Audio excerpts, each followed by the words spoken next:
उत्तराखंड कांग्रेस में लोकसभा चुनाव से ठीक पहले आपसी घमासान चरम पर पहुंच गया है। साजिश हावी हो रही है। सूत्रों का दावा यहां तक है कि करण महारा को हटाने तक के लिए दिल्ली दरबार में शिकायत पहुंचाई गई। दिल्ली आलाकमान में यह कहा गया कि करण महारा को लोकसभा चुनाव से पहले ही हटा दीजिए। अब इस साजिश के पीछे कौन है और इस मामले को लेकर किस तरीके की राजनीति हो रही है, ये तमाम अलग पहलू हैं। लेकिन आलाकमान के सामने चुनौती है कि इस घमासान को थामे कैसे, क्योंकि चुनाव नजदीक हैं। अब करण महाराज जिस तरीके से लीडरशिप उत्तराखंड में फिलहाल उनके पास है, तो आगे क्या होगा इस पर भी तमाम तरीके के सवाल जरूर हैं। दूसरी ओर प्रीतम सिंह जो पूर्व पीसीसी चीफ हैं, उन्होंने ये कहा है कि उन लोगों के मुंह पर अब करारा तमाचा लग गया है जो लोग दिल्ली जाकर ये प्रचार प्रसार करते थे आलाकमान के सामने कि प्रीतम सिंह कांग्रेस में नहीं रुकेंगे, वो बीजेपी में चले जाएंगे। प्रीतम ने कहा है कि अब क्योंकि टिहरी लोकसभा सीट से रानी को टिकट मिल गया है, तो ऐसे लोगों के मुंह पर तमाचा लग चुका है। हरीश रावत भी इस पूरी भूमिका में उत्तराखंड में अभी भले ही वो किसी पद पर ना हो, लेकिन पूर्व मुख्यमंत्री हैं, सीनियर लीडर हैं और उनकी भी हरिद्वार से लोकसभा चुनाव लड़ने की हसरत है। लेकिन इस बीच बीते दिनों उन्होंने जो बयान दिया था कि प्रदेश अध्यक्ष को चुनाव अगर लड़ना है तो उन्हें पीसीसी का पद छोड़ना चाहिए, इस पर अब हरीश रावत की भी सफाई आ गई है। हरीश रावत कह रहे हैं कि उनका एक मासूम सा कथन राजनीतिक प्रतिक्रिया और मीडिया की टीका टिप्पणी का कारक बन गया। उन्होंने इसके पीछे फिर उदाहरण दिया है 2002 के चुनाव का, 2007 के चुनाव का।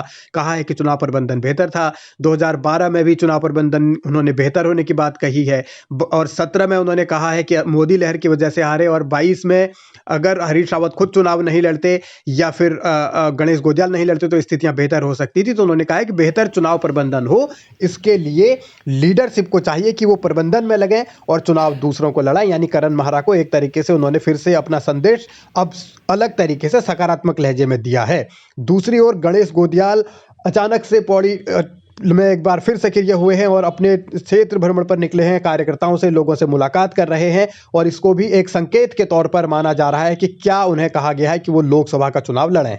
प्रयास बेहतरी के लिए किया गया। अभी बतेरे जगह ऐसी बात होती है कि कार्यकर्ता को कोई काम सौंपो, लेकिन उस काम को सौंपने के बाद वो अपने दिमाग से कुछ करता है, वो करता अच्छे के लिए है।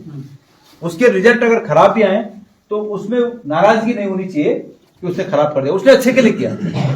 तो हम सब लोगों ने मिलकर अच्छे के लिए किया, कोई बात नहीं, उसमें थोड़े थोड़े के लिए कमी रह गई। और मुझे भी दुख होता है जब मेरे सामने कोई चौथान का हमारा भाई होता है और दूसरे जगह के लोग होते हैं, तो वो चौथान वाले भाइयों को कुछ बोलने लगते हैं, यार तुमने जो है हमारा भी जो किया धरा था उसको ये खत्म कर दिया।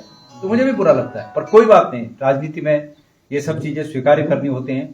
जब फूल मालाएं पहनने का वक्त आता है, कार्यकर्ता फूल माला लेकर आते हैं, तो उस समय बड़ी खुशी होती है। तो आज अगर कार्यकर्ता मायूस हैं तो ये हम लोगों का कर्तव्य है कि हम उनको बल दें, उनको ताकत दें और उनका हौसला बुलंद करें।